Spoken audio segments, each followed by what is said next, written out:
Buenas noches a todos, señoras y señores. Es para Casa Árabe un día importante hoy porque presentamos fundamentalmente una colección de libros que hemos venido editando a lo largo del último año y que son libros que deben pervivir en el tiempo, es decir, que no deben convertirse en obsoletos, evidentemente con el mayor valor añadido posible.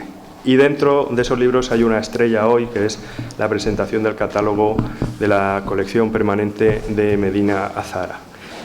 Con nosotros tenemos a Laura García, que es la subdirectora de Diplomacia Pública del Ministerio de Asuntos Exteriores y de Cooperación, María del Mar Tellez, concejal de Cultura y Patrimonio de Córdoba, del Ayuntamiento de Córdoba, José Escudero, director del centro del conjunto arqueológico de Medina Azahara, y yo mismo, que es mi última presentación o mi último acto público aquí en Córdoba, porque el próximo miércoles tomaré posesión de mi nuevo destino como embajador de España en Irán. Se da la circunstancia de que el embajador de España en Irán en este momento será el próximo director de Casa Árabe. Yo doy primero la palabra a Laura García, así que Laura, cuando quieras. Muchas gracias, querido embajador director, señor director, señora concejal, señoras y señores. Pues para mí es un honor, de verdad, representar al Ministerio de Asuntos Exteriores y de Cooperación, en particular a la Dirección General de Diplomacia Pública, y en este acto de presentación del catálogo de la exposición y en esta sede de Casa Árabe, que encuentro un entorno privilegiado. Quisiera, embajador, en primer lugar agradecerte tu invitación, pero sobre todo, dado que este es tu último acto público en Córdoba antes de incorporarte como embajador de España en Irán, quiero expresar públicamente nuestro agradecimiento desde el Ministerio por la labor que has desempeñado al frente de esta casa, por el valioso legado consolidado que dejas tras varios años de gestión y de dirección de Casa Árabe, y desearte de corazón todo lo mejor en el desempeño de tus nuevas funciones desde Teherán. En esta breve intervención yo quiero recordar lo que es Casa Árabe y su lugar dentro de lo que llamamos red de casas y de la diplomacia pública española en general. Casa Árabe es un consorcio público creado hace 8 años más o menos, con el objetivo de reforzar las relaciones políticas bilaterales, multilaterales, de fomentar las relaciones económicas, culturales y educativas, y la formación y el conocimiento sobre el mundo árabe y musulmán. Cuenta para ello con 2 sedes, una en la que nos encontramos, maravillosa, y la otra en Madrid. Y junto con las otras 5 casas regionales, Casa Árabe ha formalizado a principios de este año su cooperación con estas casas a través de lo que denominamos red de casas, que es un instrumento esencial del que se ha dotado la política exterior y la diplomacia pública española. La diplomacia tradicional se complementa cada vez más con la diplomacia pública gracias a la creciente conectividad en Internet. El ciudadano y la sociedad civil son el centro cada vez más de la política exterior española, y la diplomacia pública precisamente lo que busca es reconocer y aprovechar esta nueva dimensión de la participación ciudadana en nuestra política exterior, creando así pues un diálogo fluido y estableciendo con el público y con la sociedad civil alianzas nacionales e internacionales.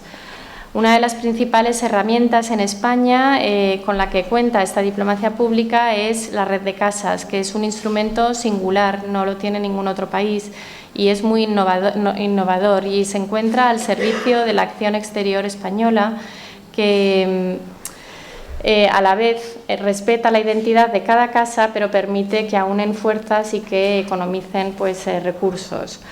Las casas son fruto de la colaboración entre distintos niveles administrativos y de gobierno de España y constituyen sobre todo un lugar de encuentro, facilitador de relaciones e intercambios, y son plataformas de conocimiento a través de sus actividades culturales como a la que asistimos hoy. Son, en definitiva, un activo consolidado de la política exterior española que refleja la actividad creciente de las redes de la red de casas y se refleja además en las redes sociales, tanto a través de la cuenta de Twitter de Red de Casas como de las páginas web de la propia Red de Casas o de cada una de las casas, en este caso Casa Árabe. Finalmente, no me queda más que felicitarles por la elaboración del catálogo, desearles que tenga el reconocimiento y la acogida que todo el mundo, todo el trabajo y esfuerzo que hay en él merecen. Muchas gracias.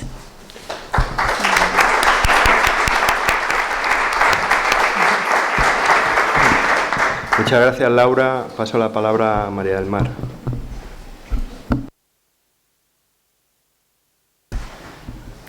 Bueno, pues muchas gracias, Eduardo, y esto ha sido una sorpresa para mí porque yo venía a formar parte del público y para ver esta magnífica exposición que vais a hacer sobre el catálogo, y me he encontrado que al final pues estoy aquí gracias a la invitación que ha hecho Eduardo, y bueno, y daros la bienvenida y deciros que bueno, la acogida pues efectivamente, como decías, Eduardo, es bastante buena, y bueno, deciros que lo que es el catálogo de Medina Azahara es un catálogo que esa ciudad, patrimonio pues ya se merecía Córdoba tener, y creo que es un trabajo bastante bien elaborado con un conjunto de técnicos muy dirigidos por José Escudero, y creo que es digno de que Córdoba pues tenga esa muestra de este patrimonio como es la ciudad de Medina Azahara.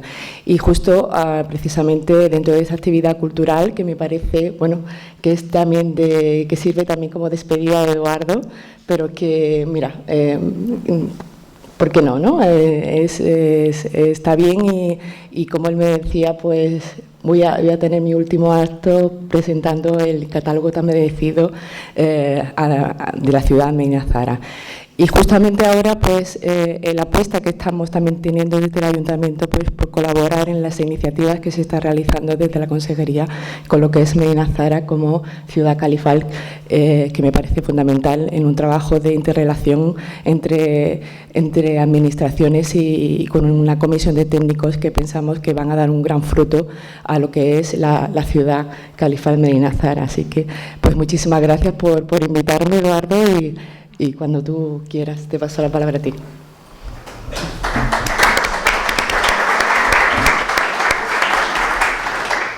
Bueno, muchas gracias, María del Mar. Yo me voy a referir, antes de pasar la palabra a Pepe Escudero, me voy a referir a los libros que están aquí, que tenemos aquí presentes.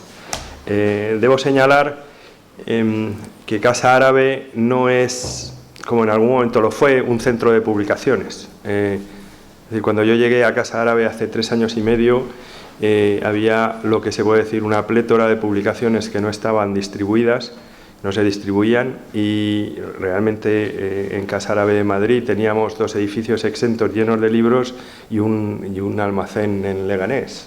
Y más allá de lo que supone no distribuir un volumen, lo importante era establecer una inmediatez entre la creación, la publicación y la distribución.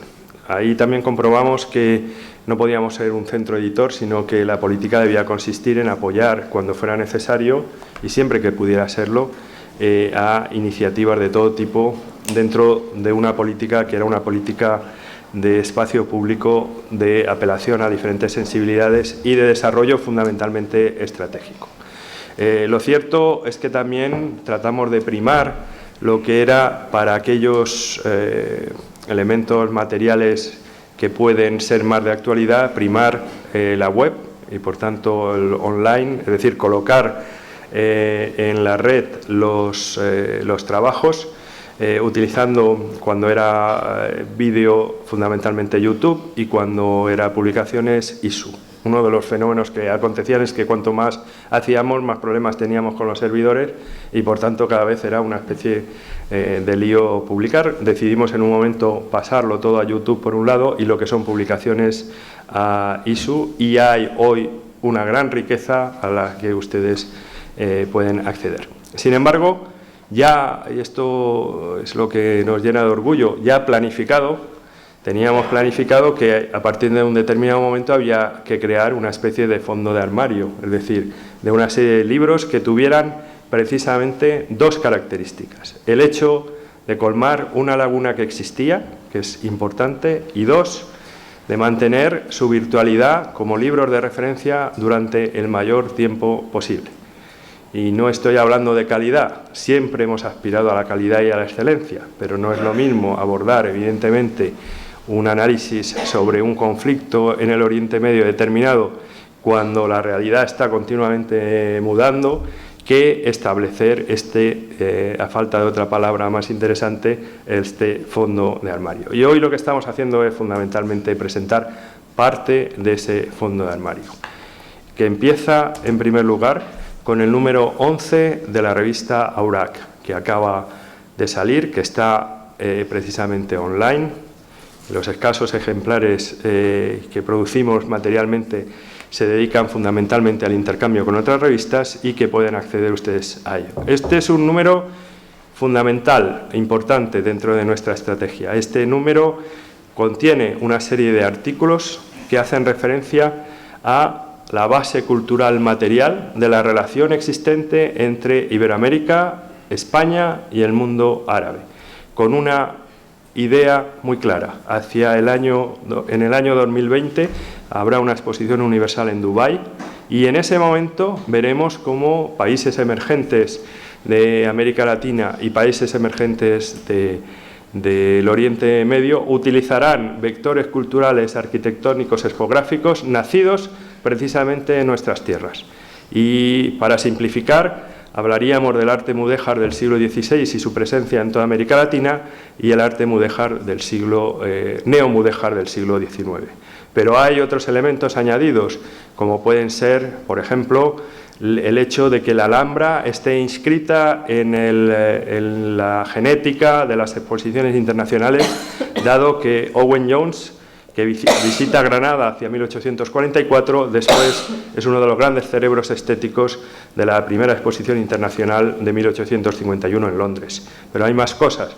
Hay, por ejemplo, el pabellón actualmente en Santa María la Ribera, en una colonia de la Ciudad de México, México DF, que fue el pabellón mexicano en la Exposición Internacional Universal Internacional de Nueva Orleans en 1878 y que reproduce, digamos, esos grandes templos de la plataforma de las mezquitas de Jerusalén. También hay un artículo sobre la proyección internacional de la Alhambra por Emilio Cachorro. Hay un perfil de esa figura fundamental del orientalismo más positivo, por decirlo de alguna manera, que es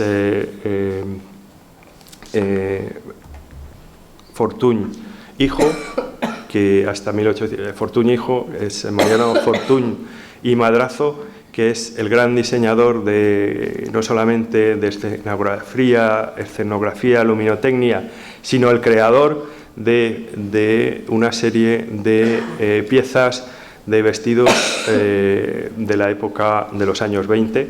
Uno de ellos es el que, digamos, un ejemplar de uno de esos modelos es con el que Isadora Duncan tuvo la desgracia de ahorcarse al quedar en la rueda de su coche. No fue culpa, evidentemente, entiendo yo, de Fortuny y Madrazo, sino de otras cosas. También el último artículo, quiero destacar, es un artículo de una colaboradora mía, Elena González, que presenta la exposición que Casa Árabe ha dedicado a los arquitectos españoles que trabajan en el norte de África y en Oriente Medio. Aquí están los artículos, los diferentes. Debo también señalar artículos como el Jardín Hispano-Musulmán de José Tito o también la descripción de la mezquita de París, o bien el artículo magnífico sobre este pabellón al que me he referido, o la arquitectura, la planta arquitectónica imperante en el protectorado español en el norte de Marruecos.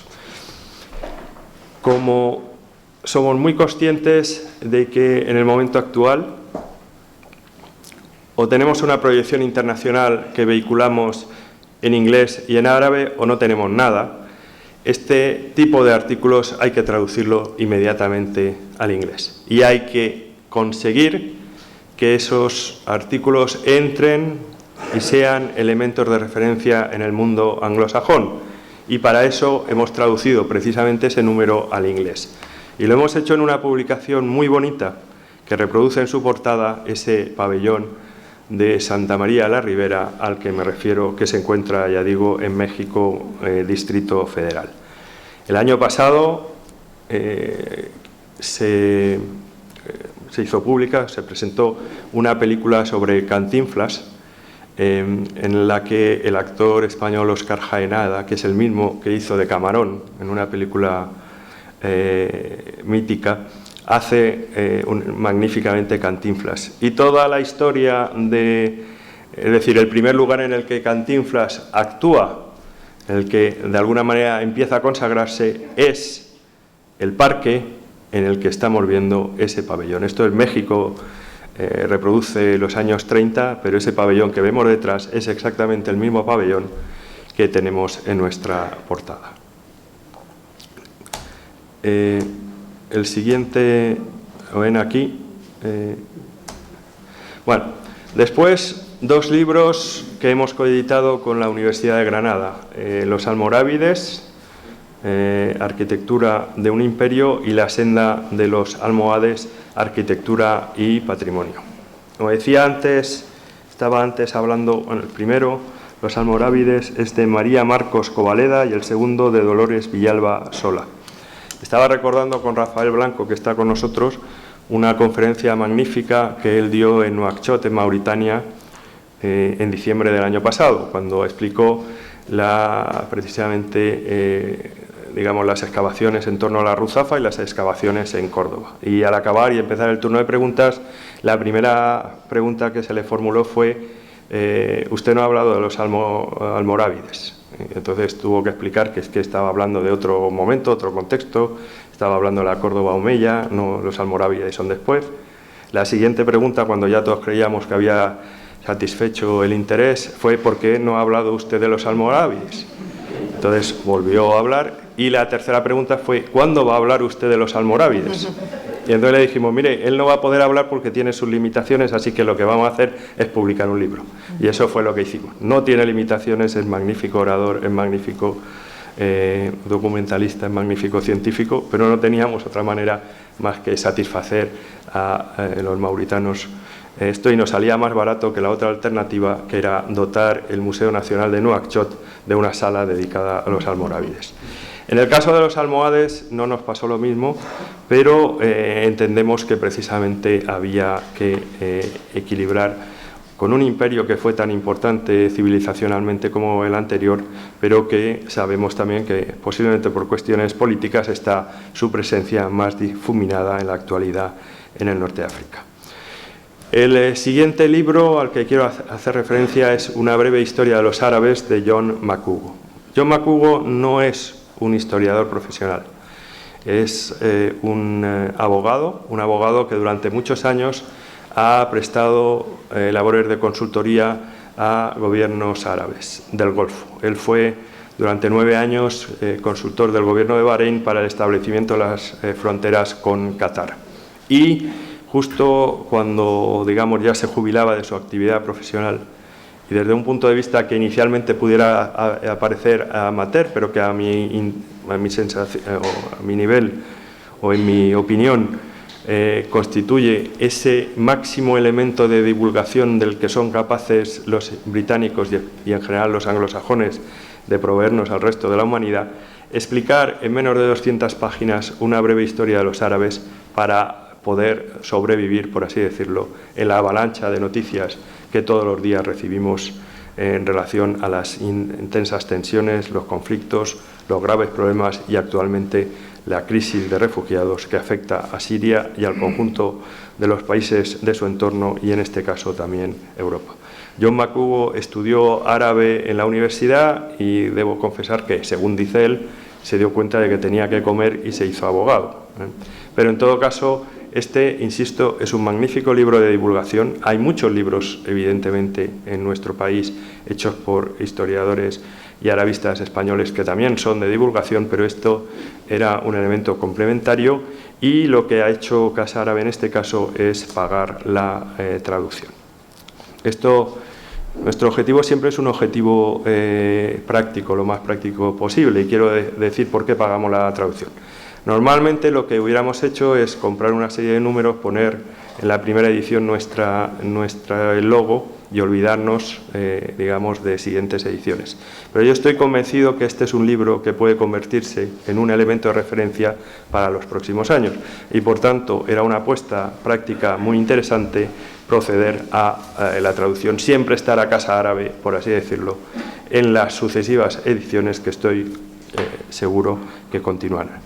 John McHugh es asimismo autor de una historia de Siria entre 1914 y la actualidad. Tuvimos la oportunidad en el mes de diciembre de oírle hablar en Casa Árabe de Madrid y Casa Árabe a mediados del mes de septiembre, menos de 15 días, durante 4 días estará presente en el High Festival de Segovia y ahí traerá también a John McHugh, quien hablará aquí en Córdoba el día 28. Les recomiendo especialmente que vengan a oírle. Estará el día 28 y también estará en Sevilla, organizado por la Fundación Tres Culturas. Y el último es el catálogo de la exposición permanente. Yo le voy a pasar la palabra a Pepe Escudero para hablar de este catálogo, que insisto es la estrella. Y antes de concluir quiero destacar que precisamente en este conjunto de presentaciones de libros yo quiero señalar que Casa Árabe es un instrumento, como ha dicho Laura, de diplomacia pública. Es decir, es un elemento no solamente cultural, sino que aborda cuestiones ligadas a la proyección internacional de España, a la marca España, a cuestiones de naturaleza económica, a cuestiones de naturaleza de gobernanza, a cuestiones de arte y cultura. Y esto desde una perspectiva lo más pragmática posible. Cuando digo pragmática, no está reñido en absoluto ni con la ciencia, ni con el trabajo docente, ni con el trabajo de investigación.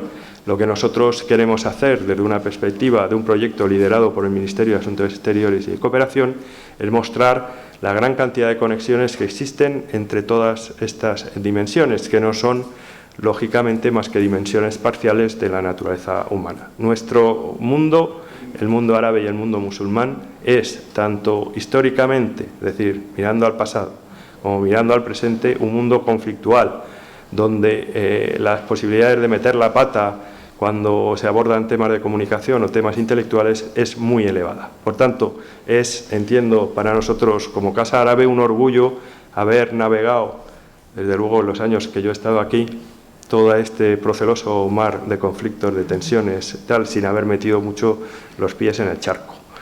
En todo caso, insisto, elemento práctico, y ese elemento práctico supone también una empatía, una sensibilidad hacia aquellos que sufren, y aquellos que sufren bien en nuestro propio país o bien en ese drama humano que, insisto, en este momento ligamos a la crisis siria, pero que también tiene manifestaciones culturales como la destrucción del patrimonio en Siria, en Palmira, en Irak, en otros lugares.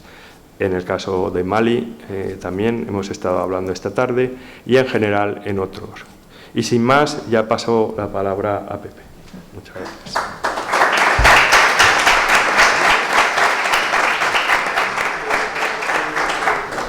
Bien, muchas gracias, Eduardo. Bueno, gracias a todos por venir esta tarde. La verdad que es un placer ver que se llena la sala cuando se presenta una publicación. Pero quiero empezar mi intervención expresando mi más profundo agradecimiento a Casa Árabe y en especial a Eduardo, porque nos brindó la oportunidad al conjunto arqueológico de Medina Azahara de sacar a la luz esta publicación. Sinceramente, de todo corazón, muchísimas gracias, porque tanto Eduardo como toda Casa Árabe creyó desde el principio en este proyecto. Bien, una publicación de esta naturaleza, como cualquier publicación, no es un trabajo ni sencillo ni corto. Hay que trabajar bastante en este sentido. Y en este contexto de trabajo, Casa Árabe lo único que hizo fue apoyarnos. Por eso, los posibles errores, que seguramente que los habrá, y las posibles demoras en ese proceso son exclusivamente responsabilidad mía. Y ya está. Bien, la publicación de este catálogo era una asignatura pendiente del conjunto arqueológico de Medina Azahara, y era una asignatura pendiente desde que se abre la exposición permanente, cuando se inaugura el edificio, el edificio de la nueva sede institucional del conjunto arqueológico en el 2009. Creíamos que después de seis años era importante que una exposición, que es una magnífica exposición, es un magnífico instrumento de difusión, no contara con el correspondiente catálogo, como cualquier buena exposición que se precie. El catálogo, además, viene a ser como viene a implementar otros instrumentos de difusión con los que cuenta el conjunto, viene a ser una especie de complemento con la guía del yacimiento arqueológico que redactó Antonio Vallejo en su momento y que se editó hace ya varios años. Pero el catálogo es también, este catálogo que hoy presentamos y que tienen ustedes en sus manos, es también una guía, es la guía de la exposición. Y es, por tanto, un instrumento de difusión de una instalación museística que está concebida para revelar, o al menos eso es lo que se pretendió desde el principio, desde el momento en que se empezó a pensar en la exposición, para revelar las claves necesarias para realizar una aproximación seria y rigurosa a la historia y a la materialidad de Medina Azahara. El catálogo es, ante todo, un instrumento descriptivo, explicativo e interpretativo de esa realidad material de Medina Azahara a partir del discurso expositivo. Y, como cualquier catálogo de exposición que se precie, este tiene que ser un fiel reflejo de la misma. Por esta razón, el catálogo de Medina Azahara ofrece una información precisa de las piezas incluidas en esa exposición y una explicación de sus relaciones y su significado. Bien, dar a conocer los fondos de la colección arqueológica de Medina Azahara y profundizar en la difusión de Medina Azahara a partir de la transferencia del conocimiento a la sociedad son los objetivos básicos del catálogo. El cual, en tanto que instrumento explicativo e interpretativo de Medina Azahara, tiene dos niveles operativos, básicamente. De las piezas, en el contexto de la colección arqueológica del conjunto, se trata de contextualizar cada pieza en el conjunto de los materiales proporcionados por el yacimiento. Evidentemente, la exposición y, por tanto, el catálogo que tienen ustedes en su mano no es sino una ínfima parte de lo que es la colección arqueológica de Medina Azahara, una ínfima parte de los materiales arqueológicos con los que cuenta la ciudad. Y, por otro lado, de las piezas en su contexto histórico y funcional. Una contextualización que intenta poner de manifiesto lecturas distintas de las piezas y los significados que adquieren en su relación con otros materiales y con otras piezas. Ya digo, el catálogo fue concebido para reflejar fielmente la organización de la exposición. Esto quiere decir que su estructura se adecua a la propia estructura temática de la exposición. Y con él hemos intentado evitar dos vicios muy comunes en catálogos de exposiciones, sobre todo cuando se trata de grandes exposiciones de carácter temporal. Por un lado, que no se convirtiera en un pretexto para la acumulación de estudios que podrían tener más o menos relación con lo expuesto, y por otro, que tampoco se convirtiera en una simple relación de piezas, ¿no?, sino que fuera algo más. Yo creo sinceramente que hemos conseguido un equilibrio entre ambos extremos, y lo que se ofrece con el catálogo es un instrumento accesible a cualquier público, es muy fácil de manejar, es pequeñito, no pesa demasiado, que puede usarse incluso como guía en la propia exposición, es decir, es manejable para llevarlo, para ver las piezas, y si quiere ampliar información sobre esas piezas. Saben que las piezas en la exposición de Medina Azahara, como en cualquier exposición, aparte de la información básica, lo que nosotros llamamos los datos administrativos, es decir, las identificaciones, están apoyados por una serie de recursos textuales y audiovisuales que las contextualiza dentro de esa exposición. Bien, pues este catálogo abunda más aún sobre ese tipo de información. Además, el formato se diseñó desde el principio para que fuera también un libro muy manejable, fácil de llevar a cualquier sitio. Espero que Eduardo lo difunda por todo Oriente Medio y que sirva también como una carta de presentación de Medina Azahara. Bueno, en su contenido voy a ser breve un poco explicando qué es lo que os vais a encontrar, puesto que lo tenéis en las manos, podéis ojearlo, podéis verlo, pero bueno, en su contenido el catálogo tiene dos partes principalmente, aparte de una presentación que es preceptiva por parte de la consejera de Cultura y de Eduardo, como director general de Casa Árabe, se abre con un artículo sobre la propia exposición permanente. Yo siempre he echado de menos en los catálogos de las exposiciones un texto que explicara la propia exposición. Eso es curioso porque en las exposiciones temporales se desmontan, pero luego no queda más que el catálogo y la relación de piezas. Pero nadie nos contaba, nadie cuenta por qué surge esa exposición, por qué se hace, cómo se piensa, cómo se gesta, cuáles son los recursos museográficos que se utilizan, y todo eso se pierde. Creía que era importante contar eso, a pesar de que la exposición de la que trata el catálogo es permanente. Bueno, el cuerpo central del catálogo lo tenéis ahí, lo constituye una de las partes principales, las fichas catalográficas de todas y cada una de las piezas expuestas. Creo que faltan solamente dos. Y estas fichas no están organizadas ni por materiales, ni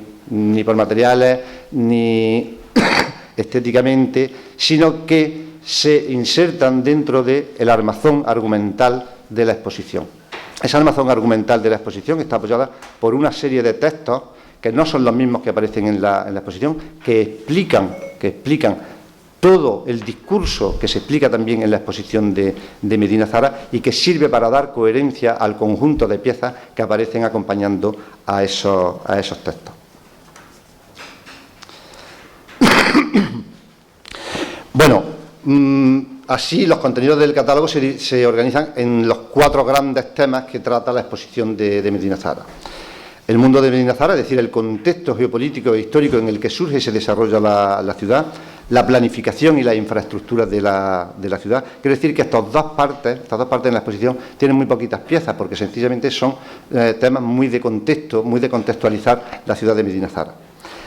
El grueso de la exposición, lo que realmente constituye lo más visible, es la ciudad y sus habitantes, que está organizado en toda una serie de temas generales, específicos y demás, que tratan todo lo que es la materialidad de la ciudad, pero también la funcionalidad de los diferentes espacios, tanto de la Medina como del área religiosa, como del propio Alcázar. Y por último, se cierra con la destrucción y la recuperación de Medina Azahara. Esa es la misma estructura que tienen ustedes en sus manos, y las piezas están acopladas a cada uno de esos temas. Los textos que conforman este armazón argumental en el que las piezas adquieren sentido es el producto de un trabajo en equipo por parte del personal técnico de Medina Azahara. Andrés García, que está con nosotros, arqueólogo del conjunto arqueológico, Jesús Muñoz, que también está con nosotros, historiador del arte y nuestro asesor técnico, y yo mismo. También Ana Zamorano, que aunque no forma parte de la plantilla del conjunto arqueológico, es una fiel colaboradora habitual del mismo y una gran conocedora de Medina Azahara, a la que está vinculada de una forma o de otra prácticamente ininterrumpidamente desde 1995. Bien, para la redacción de las fichas hemos contado con este mismo personal técnico y también con otros especialistas. Queríamos que el catálogo fuera algo que surgiera del vientre de la propia Medina Azahara, de ahí que fuéramos nosotros los que quisiéramos hacer eso, no por nada, sino porque era también un reto para todos nosotros. Bien, entre esos especialistas que hemos contado para la redacción de fichas, a los que por supuesto no les hemos pagado nada, sino que sencillamente los hemos atracado en este sentido, están Alberto Canto, que sin duda es el más cualificado experto en numismática andalusí que hay en el mundo, que se ha encargado de las fichas de las monedas. Alberto Montejo, arqueólogo, amigo y compañero de la Delegación de Cultura, que ha abordado el estudio de los elementos arquitectónicos, que ya estuvo estudiando en su momento en Medina Azahara. Elena Salinas, arqueóloga especialista en la cultura material del Islam andalusí tardío, que ha redactado las fichas básicamente de las cerámicas almohades, bajomedievales y modernas. Y también Lola Baena, por supuesto, arqueóloga, directora del Museo Arqueológico, compañera y amiga, que también está aquí sentada, que ha redactado las fichas de algunas de las piezas más relevantes que son depósitos del museo que dirige. Bien, entre el personal del conjunto arqueológico, Andrés García se ha encargado básicamente de las cerámicas comunes y vidriadas. Ana Zamorano ha abordado el estudio de los atauriques, los vidrios en los que ella es especialista y los metales, y yo mismo, que me he encargado básicamente de las cerámicas verde y manganeso, que es lo que yo siempre me reservo porque le tengo un especial cariño.